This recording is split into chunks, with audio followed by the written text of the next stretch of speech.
उन्होंने कहा कि अब मक्खी प्रकट होगी तो अब कलयुग आ गया है, आप भी हिमालय जाके गड़ जाओ। जब पांचों पांडव जब हिमालय जाते हैं तो बर्फ की शिला में वो गड़ जाते हैं, सिर्फ युधिष्ठिर बचता है, क्योंकि युधिष्ठिर आजीवन साँच बोलता था, इसलिए उसको पानी गड़ा नहीं सका। परंतु श्री कृष्ण भगवान ने युद्ध में उसको थोड़ा सा झूठ बोलाया था, इस कारण उसके पाँव का अंगूठा चला गया, गड़ गया। और कहते हैं कि सहदेही युधिष्ठिर स्वर्ग को चला गया, साँच के प्रताप से युधिष्ठिर स्वर्ग को चला गया। बोलो सद्गुरुदेव की। ऐसे वाणी के तप होते हैं। क्या होते हैं? वाणी का तप। इसलिए कहते हैं कम बोलो और सत्य बोलो। तो इससे क्या होता है? व्यवहार सुधरता है, लोग विश्वास करते हैं और स्वर्गाधिक लोगों की प्राप्ति होती है। तो ये तो था साँच का प्रताप। क्या था? अभी आपने पूरा नहीं देखा साँच का प्रताप।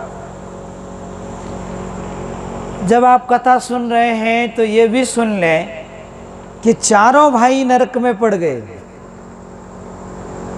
चारों भाई जाके नरक में पड़ गए और युधिष्ठिर को अकेले को स्वर्ग में डाल दिया। और जब अकेले को स्वर्ग में डाला तो युधिष्ठिर ने कहा, मैं तो ऐसे स्वर्ग में रहना नहीं चाहता, मेरे चारों भाई कहाँ गए? तो वहाँ जो कामदार हैं वो कहते हैं कि तुम्हारे भाई नरक में चले गए। तो इस तरह से उसने सुना कि मेरे भाई नरक में चले गए और मैं स्वर्ग में रहूं। नहीं नहीं नहीं, मुझे स्वर्ग में नहीं रहना। जाओ, मेरी तरफ से धर्मराज जी को कह देना कि मुझे ये स्वर्ग स्वीकार नहीं है और मैं इस स्वर्ग से भाग करके नरक में जाकर के पड़ूंगा जहाँ मेरे चार भाई हैं, अर्जुन, नकुल, सहदेव और भीम। ये नरक में पड़े, याद रखना। भगवान कृष्ण की संगति करते हुए भी ये लोग नरक में ही पड़े। जब नरक में ये चारों हैं तो युधिष्ठिर कहता है कि मैं तो यहाँ स्वर्ग में रहना नहीं चाहता। बोलो सद्गुरुदेव की। ठीक, तो मैं चाहता नहीं और मुझे नरक में जाके पड़ना होगा। ज़्यादा हट करता है, मुझे स्वर्ग से बाहर निकालो। तब धर्मराज जी सभा बुलाते हैं ब्रह्मा विष्णु महेश की और कहते हैं कि ये बहुत ही धर्मात्मा आत्मा है, अगर ये नरक में पड़ेगा, अब ध्यान देना, साँच बोलने का ऐसा प्रताप होता है कि अगर ये नरक में पड़ जाएगा तो नरक कुंड ठंडा हो जाएगा, सभी जीव नरक के सुखी हो जाएंगे। इसलिए इस सच बोले को अगर नरक में सिर्फ इसके अंगूठे की छाया डलवाओगे तो इनके चार भाई और इनकी माता कुंती और द्रौपदी सब बाहर आ जाएगी। तो इनका जो परिवार है ना वो सब बाहर आ जाएगा, मतलब ये माता कुंती सहित चारों भाई द्रौपदी सहित। तो अब ले जाकर छाया डलवाई अंगूठे की और नरक से फिर वो आत्माएं बाहर आ गई, जिसमें भीम था, अर्जुन था, नकुल था, सहदेव था और इस तरह से द्रौपदी और कुंती, ये सब बाहर आई। तो किसके प्रताप से नरक से बाहर आई? सिर्फ एक सच बोले के प्रताप से। वो सच बोलता था, उसी के प्रताप से वो नरक से बाहर आ गई। फिर ये परिवार स्वर्ग में रहने लगा। तो अब आप अनुमान लगाइए कि सांच का प्रताप तो ऐसा होता है कि नरक से स्वर्ग में ले आता है, पर सत्य नाम का प्रताप ऐसा होता है कि न स्वर्ग में जाए न नरक में जाए, वो तो जीव सदा सदा के लिए अमर हो जाता है, मुक्त हो जाता है, फिर कोई जन्मना नहीं और फिर कोई मरना। पर सतनाम लेते समय दुनिया आपको लेने नहीं देती। सतनाम इतना कड़वा है, नीम के सदृश है। और नीम का रस जब पीते हैं तो जो रोज पीते हैं तो खुश होकर पीते हैं, और जो पहले पहले नीम का रस पीना शुरू करते हैं तो बहुत ही कड़वा लगता है। सोचते भी बहुत हैं कि पिए कि नहीं पिए, पिए कि नहीं पिए, इसके बदले तो कोई एक तपेली भर के खीर ले आए तो अच्छा है, मीठी मीठी खीर मिले तो सब राजी है। और आधी गिलास कोई नीम का रस लाके सामने रख देवे तो तकू मकू पीऊ कि नहीं पीऊ, पीऊ कि नहीं पीऊ। बार बार उसको देखे, बार बार उसको देखे, थोड़ा गर्म पानी लाओ, थोड़ा ये लाओ, कोशिश करते हैं, आंखें बंद करते हैं, फिर पीते हैं। कितना कड़वा है।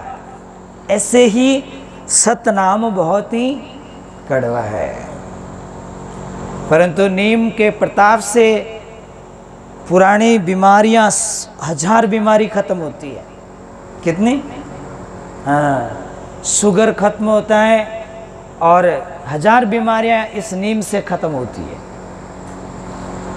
तो ऐसे ही सतनाम है जैसे नीम का रस है। तो सत है क्या?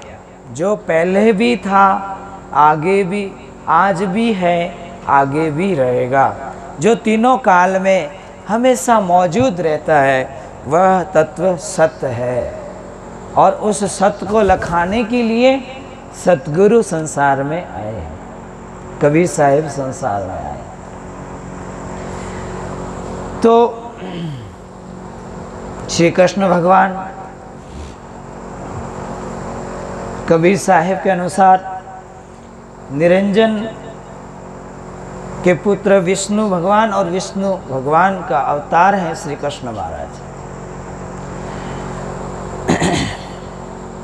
इन्होंने भी अपने जीवन में बहुत ही कष्ट देखा, बहुत लड़ाइयाँ लड़ी इन्होंने,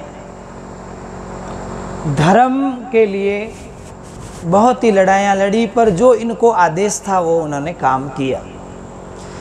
बात इतनी है कि भगवान कृष्ण ने अर्जुन को एक बात बताई कि तुम पूर्ण संत की शरण में जाओ, वो तुम्हें तत्वबोध देंगे, अमर नाम देंगे, जिसे तुम अमर हो जाओगे, फिर कभी जन्मोगे नहीं और फिर कभी मरोगे नहीं। मेरे पास जो राजनीति थी, जो स्वर्ग जाने का भक्ति था, वो मैंने तुमको बता दिया। अगर इससे आगे तुम्हें अपना जन्म मरण मिटाना हो तो तुम किसी पूर्ण संत गुरु की शरण में जाओ।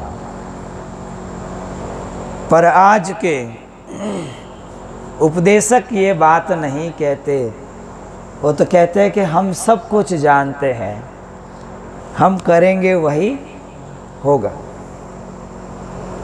ये अंतर है। हम लोग क्या करते हैं, भगवान भगवान करते हैं या कृष्ण भगवान भगवान करते हैं, परंतु कृष्ण भगवान ने जो रास्ता दिखाया है वह रास्ता हम ग्रहण नहीं कर पाते हैं। इसलिए कबीर साहब कहते हैं, कृष्ण समीपी पांडवा गलिया हिमालय जाई, और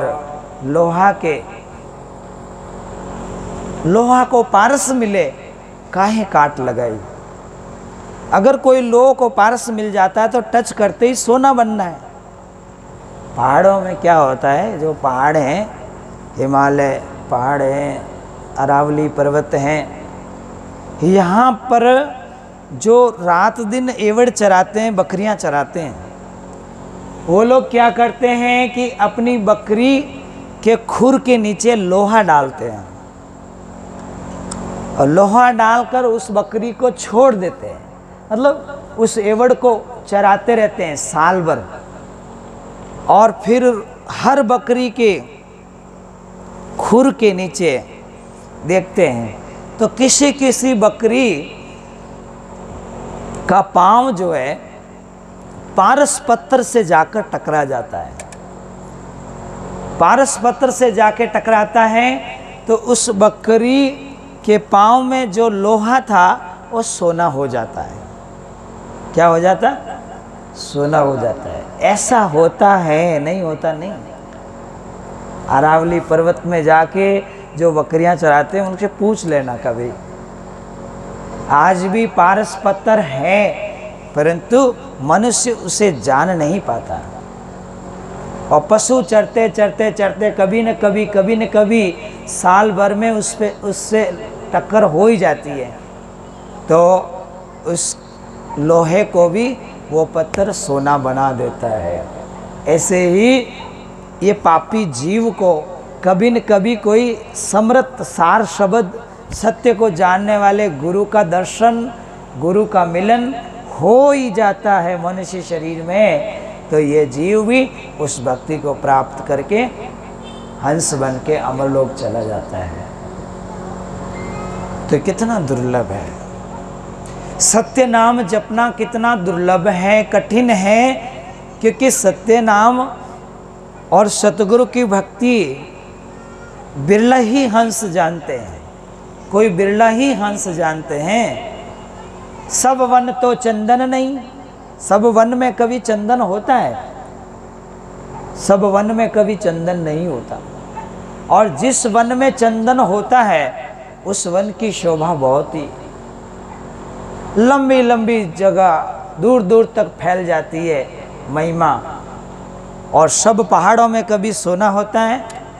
नहीं। ऐसे सब मनुष्यों में क्या हंस का गुण होता है? नहीं। देखे आंखों से भी तो बुरा, सुने तो भी बुरा, बोले तो भी बुरा, कर्म करे तो भी बुरा, माया मोह के लिए मर मिटे। खेतों में देखो माट माट के लिए मर मिटते हैं। तो जिस मनुष्य में क्षमा, शील, संतोष, दया, धीरज, आनंद, उत्साह जैसे गुण हो वह मनुष्य परमात्मा का प्यारा हो जाता है। और सत्संग आपको यही गुण भरती है कि आप अपने स्वभाव को निर्मल करें। चलते हैं एक भजन की ओर।